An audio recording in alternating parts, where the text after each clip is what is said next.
Hello, my name is Lerato Monama.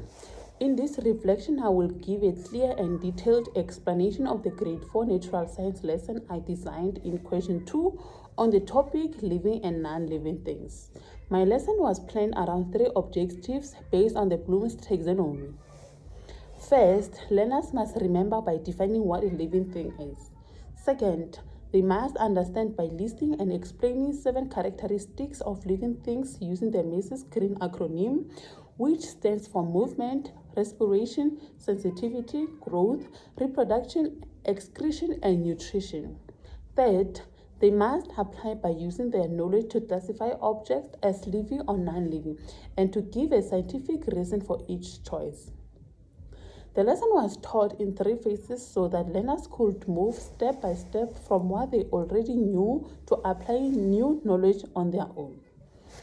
In the introduction phase, I started with a walk and talk activity to activate prior knowledge and to make the lesson practical. I asked learners to walk around the classroom, choose any one object, and then come back to the carpet where we sat in a cycle. One by one, learners held up their object and told the class if they were thought it was living or non-living and why. This activity helped me to see what learners already understood.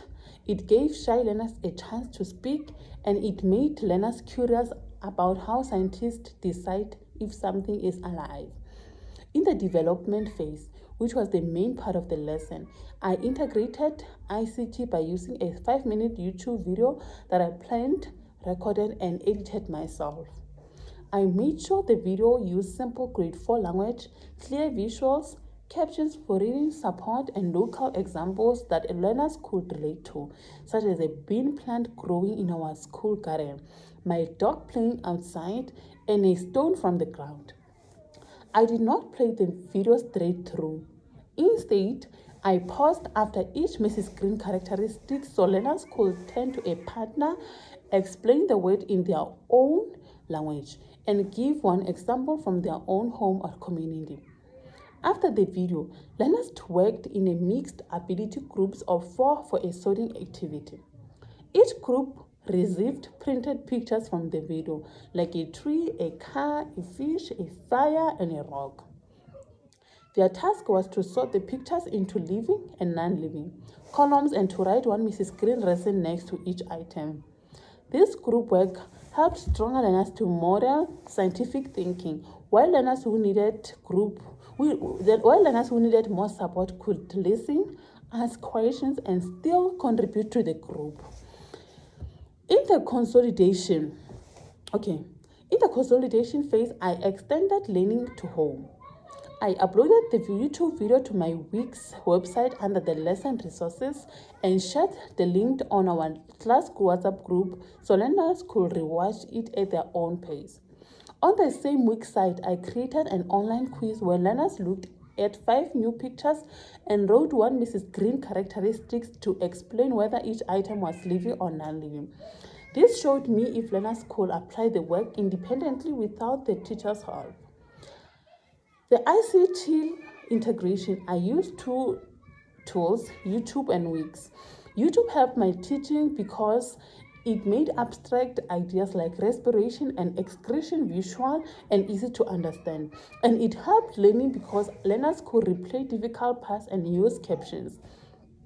Wix helped my teaching because it kept all the lesson resources and the assessment in one place. And it helped my teaching because it kept all the lesson resources and the assessment in one place. And it helped learning because learners could access the work from home. Using the SAMR model, the walk and talk was substitution because it used known technology. The YouTube video with pauses and captions was argumentation because it improved on a normal talk and talk lesson. And the Wix quiz was modification because it changed the task by giving instant feedback and home access. My teacher role was to plan the lesson, create the video, lead discussions, organize the group work, and set up the quiz. The learner role was to watch actively, discuss, collaborate, and apply the learning online.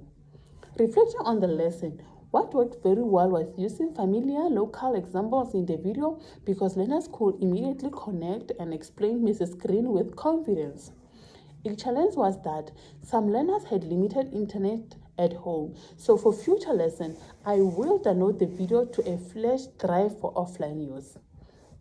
For inclusive learning, for inclusive teaching, I supported different learning styles by using visual, audio, and a caption in the video. I used mixed ability groups so peers could help each other. I also differentiated the quiz by asking learners who needed more support to do 5 pictures with 1 reason, while advanced learners did 10 pictures with 2 reasons. My video quality was clear with good lighting, clear audio, a confident tone, and a grade 4 language throughout. I thank you.